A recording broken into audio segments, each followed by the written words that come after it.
Reading 44 from the Psychological Commentaries on the Teachings of Gurdjieff and Ouspensky by Dr. Maurice Nicoll, Volume 1. Birdlip, August 15, 1942. Note on negative emotions. Let us speak tonight of the work. Let us speak of what work on oneself means in connection with negative emotions. The work says, you have a right not to be negative. Notice that the work does not say you have no right to be negative. One of the signs whereby you can distinguish between a false and a true teaching is that a false teaching insists upon or makes a rule about your doing something you cannot do. It is the sign of a false teaching, for example, to make you promise something or swear to it or take an oath of silence, and so on. A man, an ordinary man, cannot keep a promise under all circumstances because he is not one person, but many persons. One person, one I in him may promise or even bind itself by an oath, but other I's in him will know nothing about this. To assume that a man can promise is to assume that he is already one, a unity. That is, a man having only one real permanent I, controlling him, and so only one will. But a man has many I's and as many different wills. Suppose the work made a rule to this effect. You must not be negative. You must swear never to be negative. If you break this promise, you must leave the work. If the work said that, it would mean that it took it for granted that man can do. But the work says that man, as he is, cannot do, and that this is one of the things you have to become aware of through self-observation.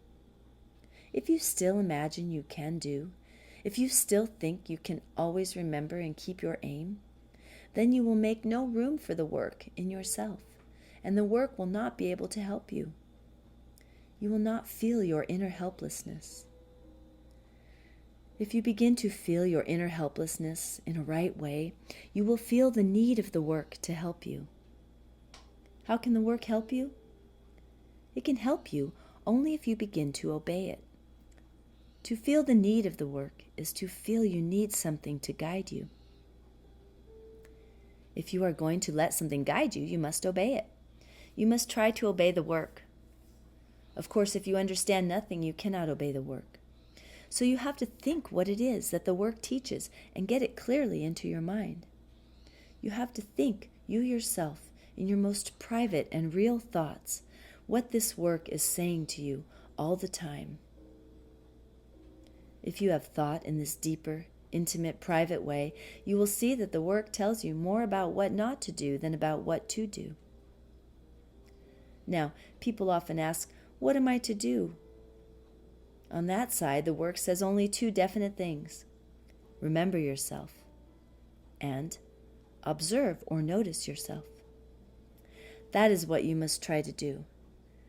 But on the other side, the work says many things about what you must not do. It says, for example, that you must try to struggle against being identified.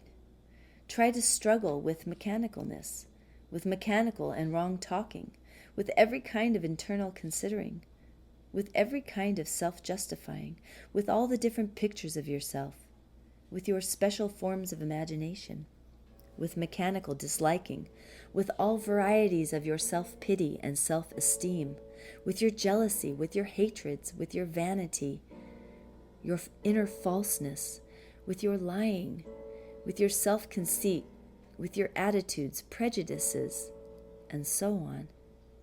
And it expressly speaks of struggling with your negative emotions taken as a whole. Sometimes you meet a person in the work who is very eager and wishes to know exactly what to do. It is especially people who only have external attention and no internal attention who ask this. As you know, the work begins with internal attention. Self-observation is internal attention. A person must begin to see for himself what he is like and what goes on in him. For example, he must begin to see through internal attention his own negative emotions instead of only seeing other people's with his external attention. He must see what it means to identify with his negative emotions and what it means not to identify with them. Once he sees this, he has got a key to the work on the practical side in his hands. The first stages of the work are sometimes called cleaning the machine. A person who constantly says, "What should I do?" after hearing the practical teaching of the work over and over again is like a man who has a garden full of weeds and says eagerly, "What should I plant in it? What should I grow in it?" He must first clean the garden. So the work lays great emphasis on what not to do. That is, on what must be stopped, what must no longer be indulged in, what is to be prevented, what is no longer to be nourished, what must be cleaned away from the human machine. For none of us have nice new machines when we enter this work, but rusty, dirty machines that need a daily and indeed a lifelong cleaning to begin with. And one of the greatest forms of dirt is negative emotions and habitual indulgence in them. The greatest filth in a man is negative emotion.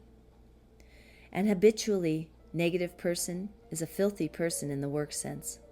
A person who is always thinking unpleasant things about others, saying unpleasant things, disliking everyone, being jealous, always having some grievance or some form of self-pity, always feeling that he or she is not rightly treated, and so on. Such a person has a filthy mind in the most real and practical sense, because all these things are forms of negative emotion, and all negative emotions are dirt. Now, the work says you have a right not to be negative. As was pointed out, it does not say you have no right to be negative. If you will think of the difference, you will see how great it is. To feel that you have a right not to be negative means that you are well on your way to real inner work on yourself in regard to negative states. To be able to feel this draws down force to help you.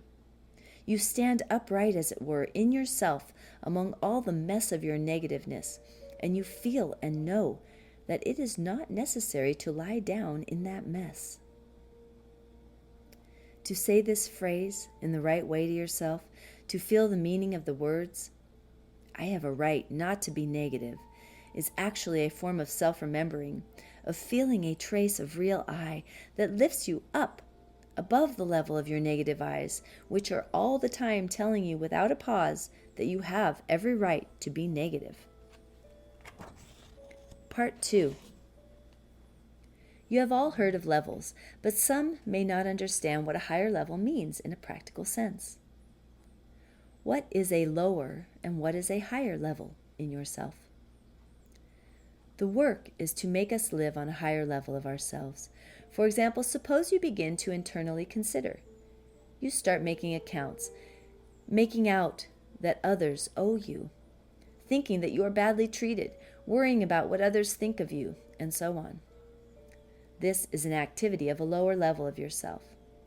That is, you cannot live on a better level of yourself if you are going to indulge all the time in internal considering. Now, suppose you begin to dislike the inner taste of considering.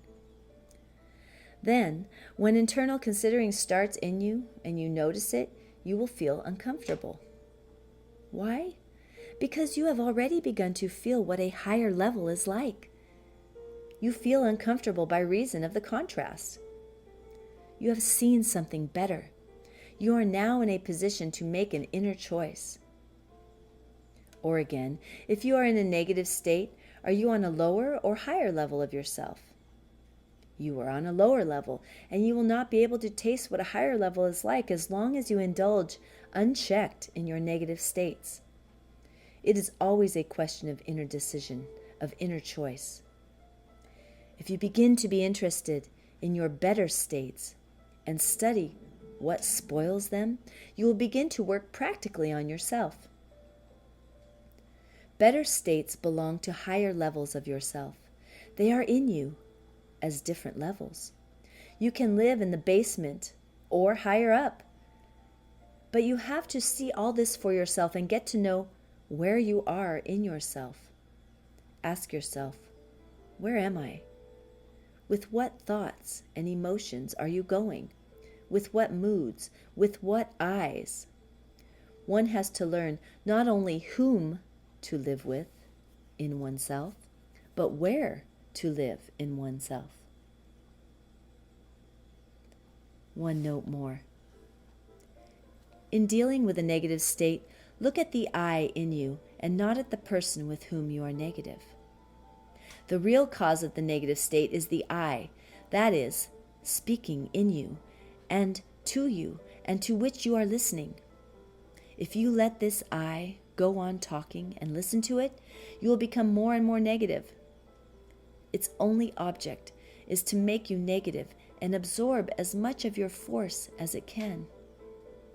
Every negative I has only one purpose, to get hold of you and feed upon you and strengthen itself at your expense. The real cause of negative states is in yourself, in negative eyes that live only to persuade you with their half-truths and lies, and to rule over you and spoil your lives. All negative eyes only wish to destroy you, to ruin your lives. This is a very good exercise to practice.